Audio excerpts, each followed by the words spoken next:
collective security mechanism should make full use of the mediation tools given by the Charter and stick to the right direction i.e. that of ceasefire and peace talks. It should in particular take constructive and responsible actions to accumulate conditions and open up space for a political solution. China work with all peace-loving countries to continue to make unremitting efforts to de-escalate the situation and resolve the crisis.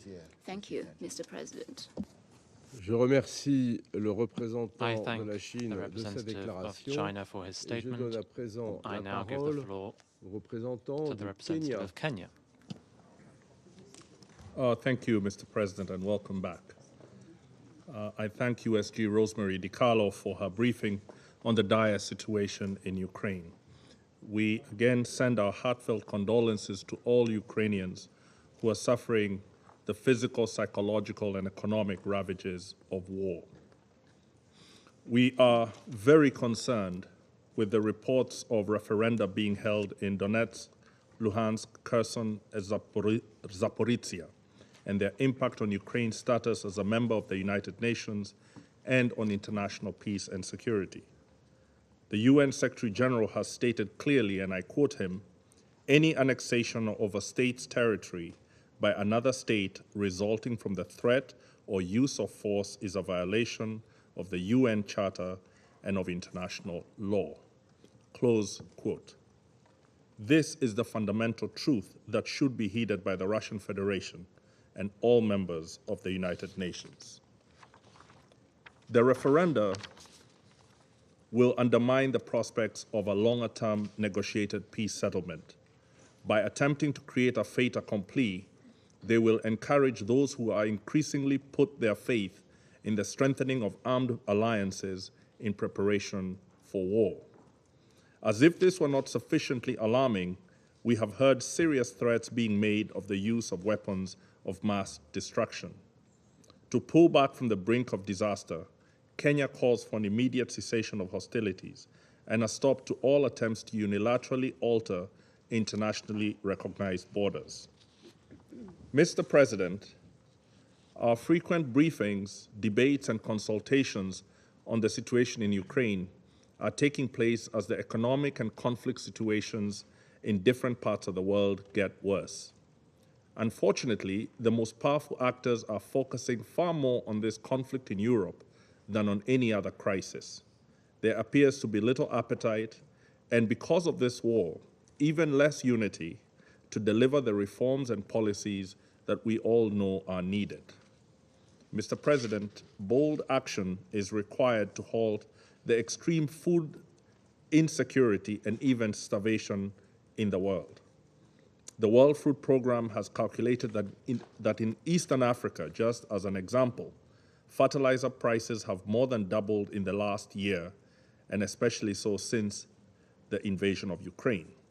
Fuel prices have also risen sharply.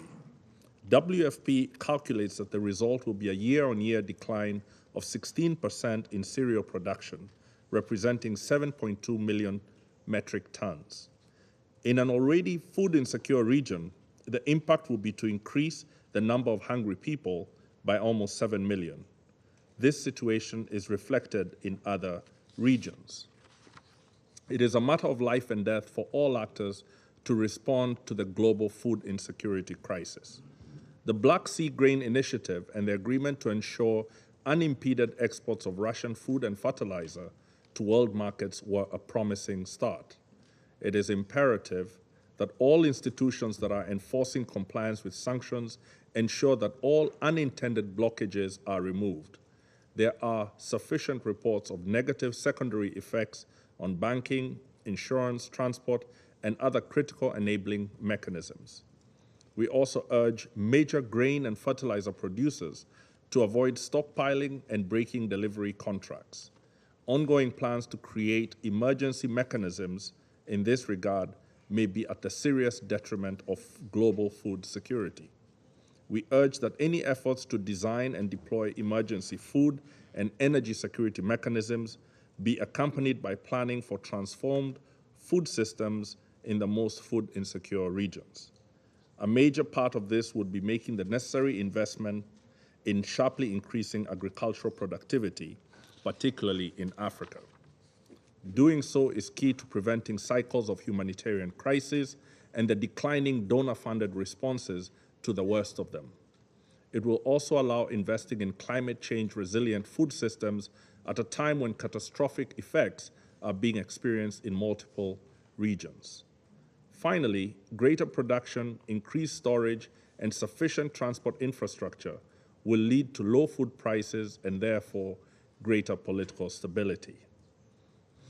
Mr. President, the multilateral system cannot continue as it is today. The major powers are so bent on protecting and projecting their interests and security concerns that they seem unable to act in the broader interests of our United Nations.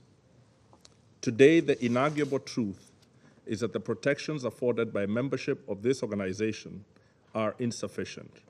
Rather than the Charter granting us equality, we are governed by the destructive logic encapsulated by the saying, and I quote, "The question of justice only enters where there is equal power to enforce it, and that the powerful exact what they can, and the weak suffer what they must."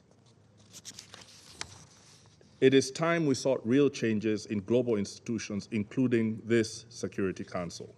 It is time for real inclusion and real fairness.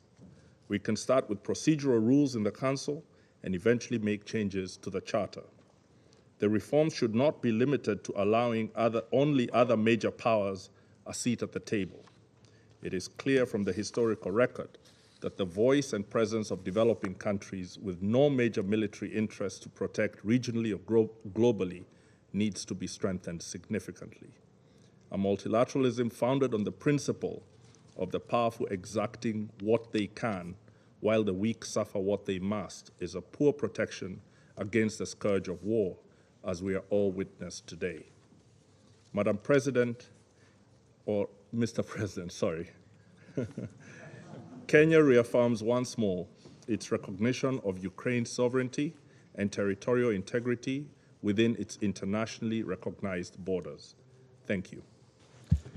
Je remercie la représentante du Kenya de sa déclaration et je passe à présent la parole au représentant des Émirats arabes unis.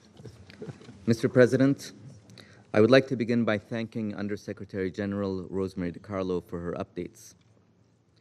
Having just concluded this year's high-level week of the General Assembly, a resounding message we heard from many world leaders remains at the forefront of our minds. The world wants peace in Ukraine. It seems, however, that we are moving further away from this common objective of peace and stability. The referendums that are now underway further complicate efforts for a peaceful resolution to this conflict. In order to be credible and sustainable, any processes that aim to bring us closer to peace must be inclusive, and any actions that undermine this prospects for constructive dialogue must be avoided by all parties. We re-emphasize the need to respect the principles of territorial integrity, sovereignty, and independence, which are core to the UN Charter and central to constructive relations between states. These principles protect all states equally, whether large or small, and collectively, we must not allow their erosion.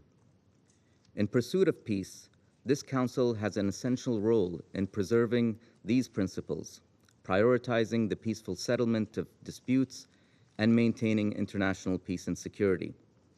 We recall here the January 2022 joint statement of the permanent members of this Council, affirming that a nuclear war cannot be won and must never be fought. Over the past few months, we have seen incremental movement between the parties that has led to tangible, positive outcomes on concrete issues.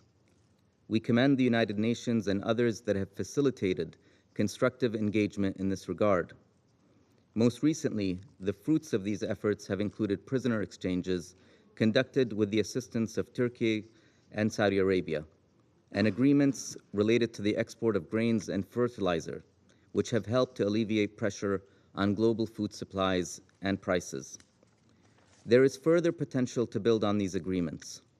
Moreover, the direct engagement that brought them to fruition can help diffuse tensions and open a pathway for conflict resolution.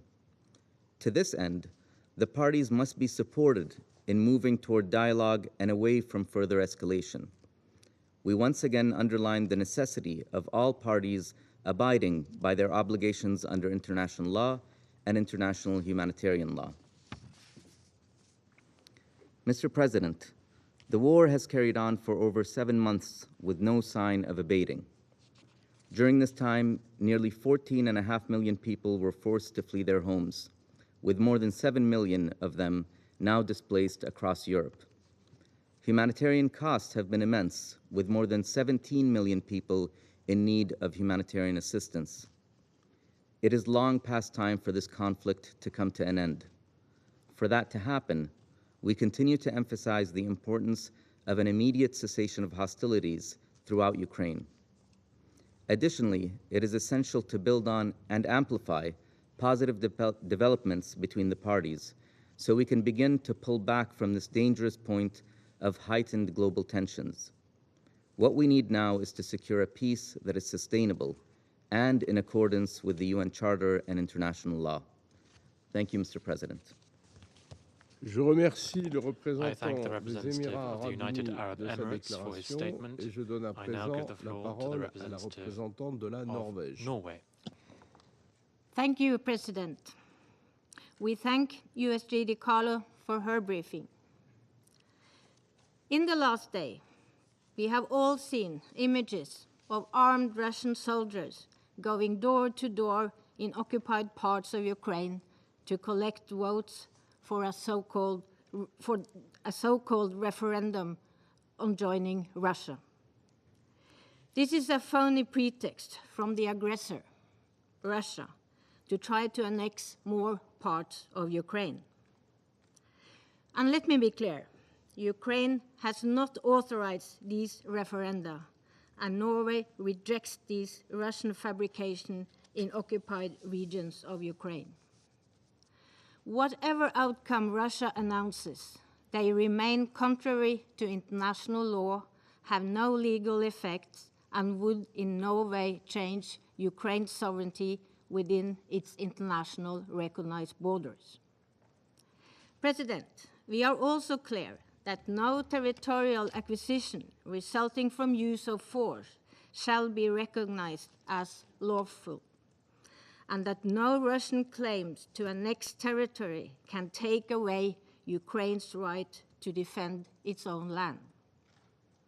All states, including Russia, have an obligation under Article 2 of the Charter of the United Nations to refrain in their international relations from the threat or use of force against the territorial integrity and political independence of any state, and to settle their international disputes by peaceful means. Russia's announcement of the mobilization of reserve forces is another issue of grave concern. It is a dangerous escalation which will lead to increased suffering for people in all parts of Ukraine. President, unspeakable horrors were relieved in Bucha, in Izium, and other places occupied by Russian forces. The Independent International Commission of Inquiry on Ukraine concluded in the update given last Friday that war crimes have been committed in Ukraine by Russia. The use of explosive weapons in populated areas have been a source of immense harm and suffering, not distinguishing between civilians and combatants, adults or children. The Commission also found accounts of ill treatment and torture carried out during unlawful confinement, and that Russian soldiers have committed sexual and gender-based violence. The age of victims ranged from 4 to 82 years. The Commission has documented cases in which children have been raped, tortured, and unlawfully confined. Norway condemns these acts in the strongest terms and calls for accountability for the perpetrators. President, this war has had abhorrent impacts on the people of Ukraine and now is being felt across